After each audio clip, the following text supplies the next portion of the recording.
Damn, I'm good.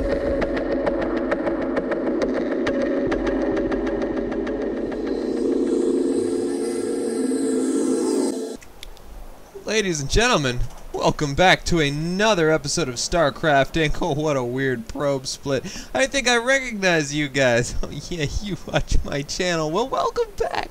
I've got another episode of StarCraft Inc. for you. This is another weird builds with incarnum. Now, it is another Protoss build. I apologize to all you Terran and Zerg players. I will get to you guys, I promise. But I just did this on the ladder for shits and giggles. Thought it was freaking awesome. And so like I literally just did this like 5 minutes ago, and I want to fraps it and post it because I thought it was fun. Anyway, this is a PvZ. My opponent is Luckstruck, and I will be placing my 9 pylon. Beauty, beauty, beauty. And we're going to be watching this from my point of view. I hope you guys don't mind. I mean, I know you don't get to look back at me when it's through my eyes, and some people, you know, they're gonna miss, you know, staring at incarnum, but you can't always have what you want. You can't always have what you want. Anyway, pylons down. We're gonna not build any probes. Look at this. Probe cut. That is a 10 gateway. What is happening? You don't even know. You just don't even know. And then 11 gas. Somebody's peeing in your cough syrup. I don't even know what that euphemism means. I don't even know if that's really a euphemism. God, this is awful. Chronoing out 2 probes, and gonna catch up to Luckstruck's supply just a little bit with that chrono. Hopefully someday. 13 out of 18. He's 14 out of 18. It's just anybody's game. Anyway, I'm gonna be dropping the. Ooh, here comes a scouty drone. I'm gonna go look for his base. That's what I want to do. I want to find that son of a bitch. So we just saw his supply go down. That means we're seeing a 14 pool or a 14 hatch. He used one of his drones. And I'm going to try to drop my cyber core. I thought he was going to do something weird there. Cyber core's coming down a little late because this is a weird map, the way the ramp's set up. So I was trying to figure out where I wanted my cyber core. That's why it didn't go down right the second that the gateway finished. So cut me some slack. I'm going to be chronoing out a zealot to make sure he's wedged in that space, because this, like, you need to get.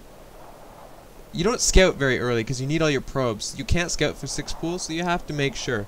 So you wedge that zealot in there. So if a 6 pool comes, you have a zealot out in time. Everything is hunky-dory. Getting that second pylon. Now, I am harvesting gas. I'm harvesting this gas really early. I'll get rid of this now that you see what's going on. And I'm going to stop harvesting gas right at 100. Okay? Oops, so that guy, I didn't quite catch him. There's still one lone rover trying to get gas. I don't like that very much. I get rid of that, and going to be dropping that robotics base. So we are going bam, bam, bam. So this isn't like your ordinary cheese or anything like that. This is in fact an all-in, but it is really freaking awesome. So I'm going to be chronoing out that warp tech. Warp tech, you say? Why do you need warp tech if you're going robo? But you'll see. It's kind of cool. It's kind of neat. Kind of nifty.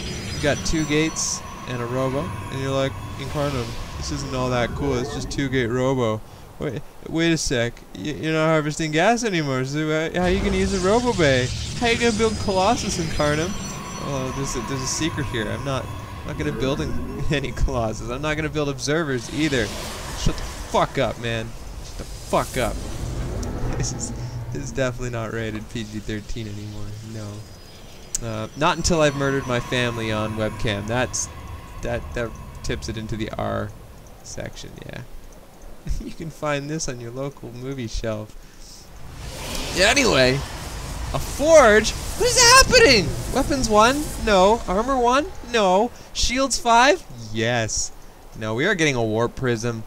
And that seems silly, I know. Look at this warp text coming out now. I'm gonna drop a 3rd gate, opening up those gateways.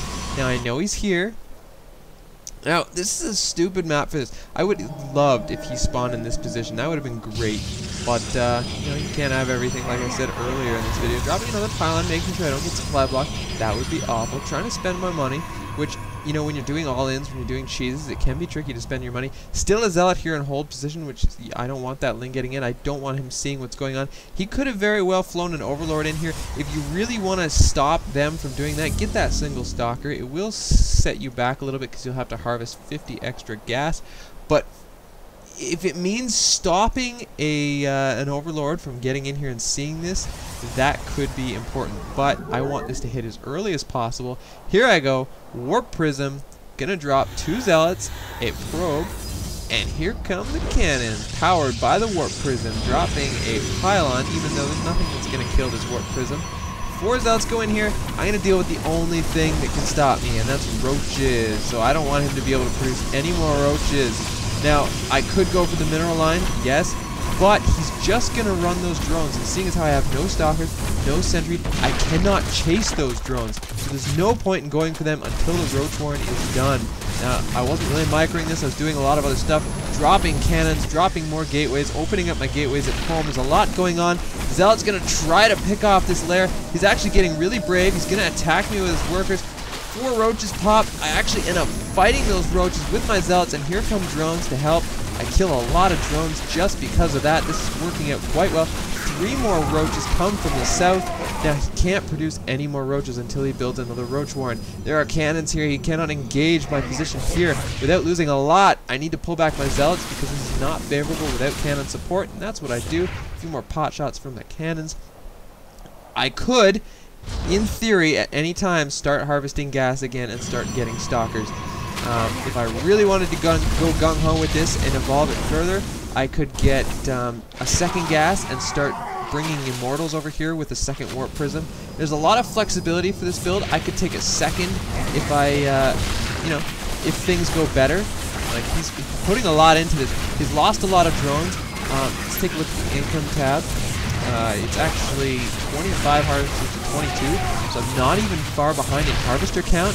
He's tried to throw his army at this, which was the very, very, very wrong decision. I mean, he could have even counterattacked me, which would have been a better decision. But if I see something like that, which I didn't do a very good job scouting, I was just sticking around. I could have taken the tower. I could have put defense at the front. He loves shit players. That's funny. So do I. He threw his units at my cannons. I mean, I couldn't have won right away like this if he hadn't have thrown his units into my cannon. So that's pretty awesome. People panic. That's how this game works.